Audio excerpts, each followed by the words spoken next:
aí nos hospitais, tá pessoal no corredor, perecendo, e a promessa só é em cima do palanque. Mas nós agora, senhor presidente, abrimos os olhos. Agora é calça rasgada ou bunda de fora, a taca vai chiar, que o povo acordou. O ano é 2026 e o que parecia impossível para o alto escalão de Brasília acaba de se tornar uma realidade incômoda. O muro começou a trincar. Por décadas, o Nordeste brasileiro não foi apenas uma base eleitoral para o PT.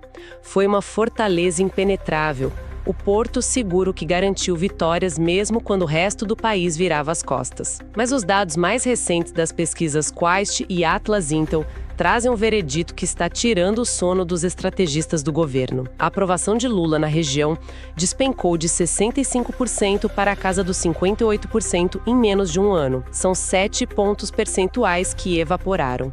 E não é só isso. Enquanto a desaprovação no Nordeste sobe, no cenário nacional nós cruzamos a linha mais perigosa para qualquer presidente.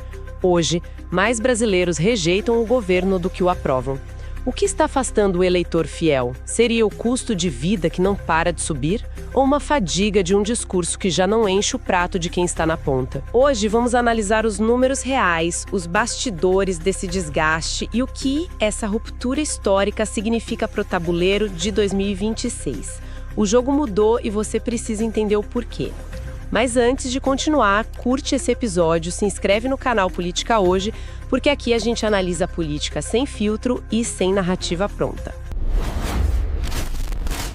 Ok, então vamos direto aos dados, porque essa rachadura na fortaleza do Nordeste, ela é bem significativa. Muito significativa. A gente não está falando de margem de erro aqui. Não mesmo. Os números brutos, tanto da Quaest quanto da Atlas Intel, mostram essa queda de um patamar que era, tipo, 65% de aprovação. Um número muito sólido. Exato, e que agora tá ali na casa dos 58%, 60%, em menos de um ano. É uma queda de até 7 pontos.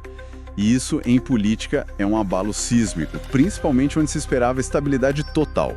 E o movimento é duplo, né? É isso que as análises mostram. Não é só a aprovação que cai. Não. A desaprovação, que antes ficava ali por volta dos 30%, agora está batendo nos 35%. O que significa que as pessoas não estão ficando indecisas, elas estão mudando de lado, deixando de aprovar para rejeitar ativamente. Exatamente. É uma migração clara de opinião. O que nos leva à pergunta central. O que aconteceu nesse período? Pois é, o que justifica uma virada tão rápida, porque olha, 7 pontos, isso é um alarme de incêndio com qualquer campanha. Representa milhões de pessoas. Milhões de eleitores que, um ano atrás, olhavam para o governo com uma certa esperança e que agora, no mínimo, estão desconfiados. E essa desconfiança, ela não fica só no Nordeste. Ela parece que transborda para o resto do país. Ah, com certeza. O cenário nacional é, na verdade, uma amplificação disso. É aqui que a coisa fica ainda mais crítica. É a primeira vez que a desaprovação ultrapassa a aprovação. Pela primeira vez. Os índices são claros. 49% de rejeição contra 47% de aprovação. Ou seja, tecnicamente, a maioria da população hoje não aprova o governo. É um ponto de inflexão perigosíssimo, né? Perigosíssimo. É um limiar psicológico e político muito importante. Para um presidente que planeja a reeleição, cruzar essa linha é acender todos os alertas. É o que eu digo, parece um divórcio acontecendo em tempo real. Enquanto Brasília discute, sei lá, narrativas, alianças... Exato. O Brasil real tá na ponta do lápis fazendo conta para pagar o aluguel, para encher o carrinho no mercado. E esses 49% de rejeição não são só um número. São pessoas reais dizendo que o discurso oficial se desconectou completamente da realidade delas. E essa desconexão, pelo que as nossas fontes indicam, tem um nome e um sobrenome, né? Sim, a convergência nas análises é impressionante. O motivo é um só. Economia? Insatisfação econômica e aumento do custo de vida. É isso que aparece em todos os relatórios. E todos. Não é sobre ideologia, não é sobre uma pauta de costumes, é sobre o bolso. É o preço da comida, da conta de luz, é o poder de compra que diminuiu. Tem até uma citação num dos artigos de um aliado do governo que é muito, muito reveladora. Eu lembro dessa. Ele diz algo do tipo: a gente pode acertar em tudo, mas se o preço do arroz não cair, vamos errar no principal. O que mostra que essa preocupação não é só da oposição ou da imprensa. É interna, eles sabem. Claro que sabem, porque na hora de pedir voto eles têm que voltar para a base. E vão falar o quê? Exato. Vão dizer: tenham calma, a narrativa macroeconômica é positiva. Ninguém come narrativa, né? É simples assim. E um analista faz uma observação que eu achei muito pertinente. Ele diz que não estamos necessariamente numa crise de desemprego em massa, mas sim numa crise de poder de compra. Faz todo sentido. O salário pode até ter tido um reajuste pequeno. Mas a percepção diária é que a inflação no supermercado comeu esse ganho e muito mais. E essa percepção é imbatível. E isso quebra uma lógica histórica, principalmente no Nordeste. A lealdade lá foi construída em cima de quê? De melhoria real. Melhoria tangível. Programas sociais que faziam a diferença, obras, acesso a crédito, coisas que mudavam a vida das pessoas de forma concreta. E quando essa melhoria não só desaparece, mas a situação piora, com contas mais altas, a lealdade se quebra. Ela é testada no seu limite, vira uma questão de sobrevivência, sabe? Fica muito acima de qualquer alinhamento ideológico histórico. E aí, o que isso significa para o jogo de 2026? Porque a estratégia sempre foi muito clara. A estratégia era contar com o Nordeste como uma muralha. Uma vitória esmagadora lá compensaria perdas no Sul, no Sudeste. Era uma fórmula matemática. Uma garantia.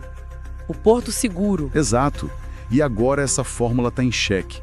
O Porto Seguro está enfrentando uma tempestade que vem de dentro, uma tempestade econômica. A palavra que os analistas usam é decisivo. Esse enfraquecimento pode ser decisivo. É a palavra certa, porque se a margem de vitória no Nordeste diminui, o governo vai ter que buscar milhões de votos em outros lugares. Lugares onde a disputa é muito mais difícil, onde a rejeição já é maior. O que exige uma mudança completa de estratégia, de discurso. Acabou o jogo ganho. Acabou a certeza. Agora vão ter que lutar por cada voto. Até mesmo onde achavam que o território já estava conquistado. E a oposição, claro, se beneficia diretamente disso.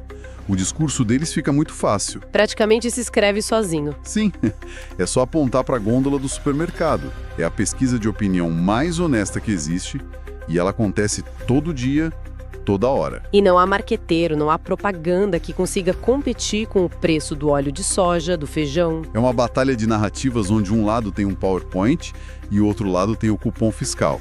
Adivinha qual é mais convincente? A realidade sempre vence. No fim das contas, esses números da Quest, da Atlas Intel, não são apenas estatísticas frias. Eles são um retrato de um divórcio. O divórcio entre o discurso de quem vive no ar-condicionado de Brasília e a realidade de quem enfrenta a fila do caixa no supermercado. Enquanto os marqueteiros do governo estão trancados em salas de reunião, desesperados tentando entender por que o Porto Seguro do Nordeste está abandonando o barco, a resposta está na cara deles. Está no preço do arroz, no preço do óleo, na conta de luz que não para de subir e no poder de compra que derrete mês após mês. A verdade dói. Para muitos, a esperança de 2022 virou a frustração de 2026.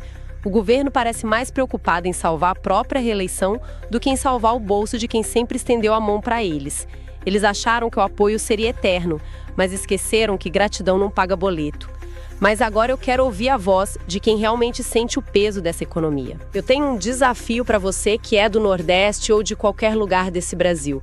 Olhe para o seu carrinho de compras hoje e me diga, aqui nos comentários, o discurso que você ouve na TV bate com o preço que você paga no caixa? A aprovação caiu porque o povo acordou ou você acha que é apenas uma fase? Escreve aqui embaixo, o povo acordou, ou deixa a sua opinião sincera. Eu vou ler e responder os comentários mais fortes, porque aqui a gente não analisa apenas números, a gente analisa a realidade que eles tentam esconder. Não esquece, se esse vídeo te abrir os olhos, se inscreve e ativa o sininho. O sistema treme quando a gente entende o jogo. Até o próximo vídeo.